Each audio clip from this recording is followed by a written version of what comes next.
Attorney Delgra, nasa The Hague na. So guys, let's go ahead and listen sa panayam niya with the OFWs there in The Hague, Netherlands. So guys, panoorin natin to. This morning, and this is I hope you don't mind, the sad part of what I'm going to say. This morning, I came across with several videos, and then there was this press con of PRRD patungkol doon sa Pinoy na namatay ata o ginahasa sa Middle East. Hindi ko na sasabihin yung bansa.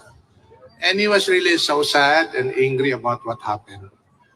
And he felt responsible na mayroong mga ganong klaseng pangyayari sa isang Pinoy labas ng bansa. But the government, no?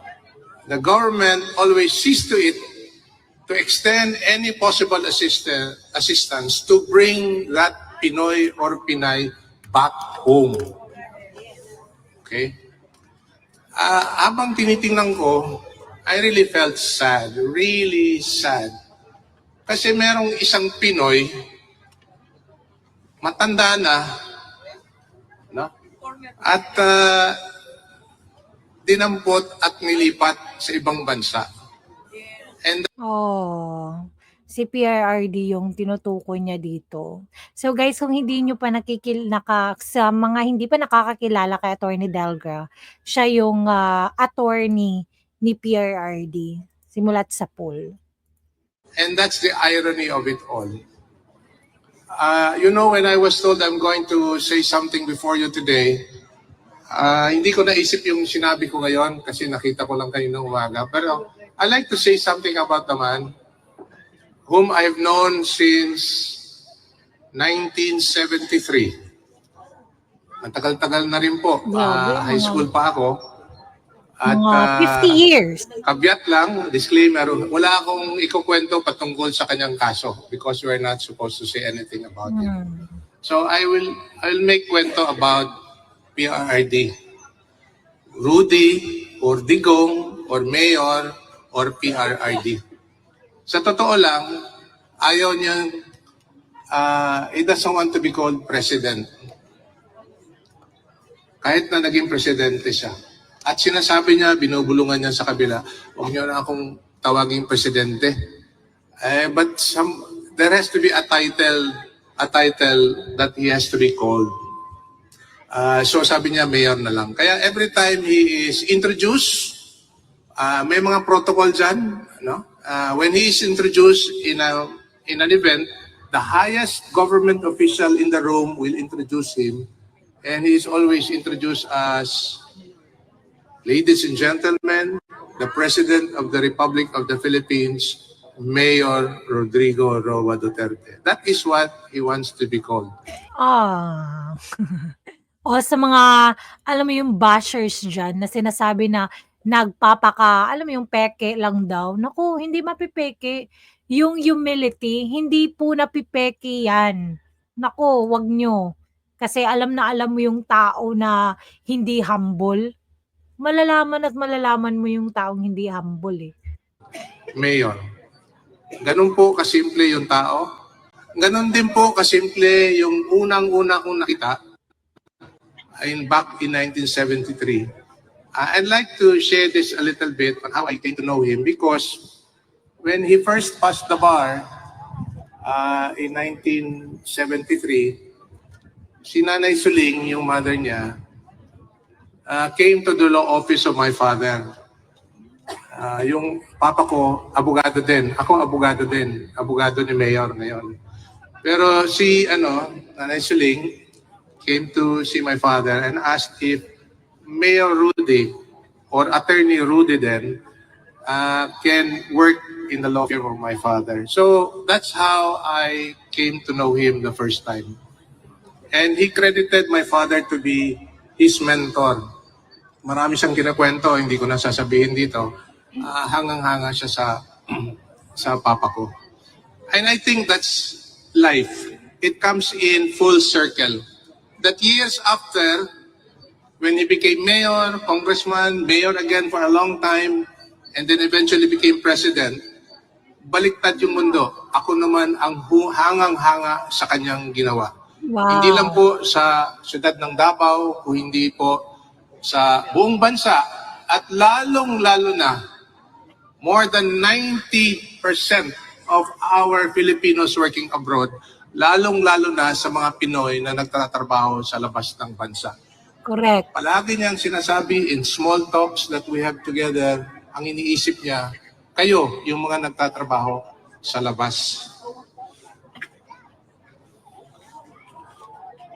Correct.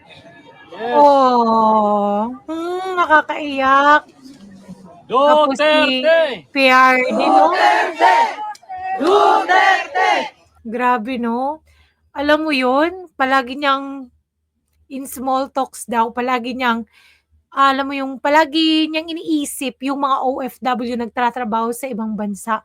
Pero ngayon, anong ginawa sa kanya? Alam mo yung parang walang initsipwera lang, pinadala lang, sinurrender lang sa ibang bansa. Grabe talaga, no? Bring him home! Bring him home! Bring him home! Sensya na po. We love you, attorney. We support you all the way.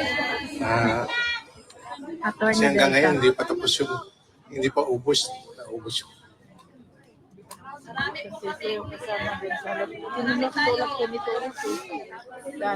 I can only say that he does not deserve the treatment that he's Correct. getting now Correct. from this government. Correct. There has been a lot of characterization of the man. Marami silang masasabi sa tao. At lalong-lalo na sa mga kritiko, ang makikita lang nila yung isang bagay na hindi, yung isang bagay, patungkol dito ngayon, hindi ko na i-elaborate. Pero yung isang bagay na hindi pa nila makikita yung kumpletong kwento.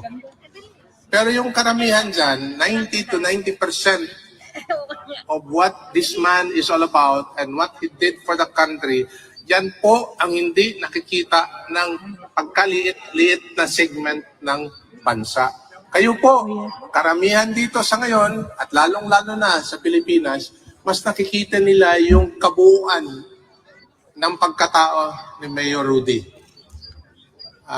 Kaya grabe, dagsaan ang ating paniniwala, dagsaan yung pagmamahal sa tao, at pati ako na nakilala ko siya for many years, hindi ako makapaniwala na nung March 28, we had the biggest global birthday celebration of one man. Thanks to you. Dapat nasa Guinness Book of Records yan, no? Oo, dapat i-applyan kasi wala pang nangyaring ganong kalaking birthday celebration eh. Buong mundo talaga eh. Here and everyone else here.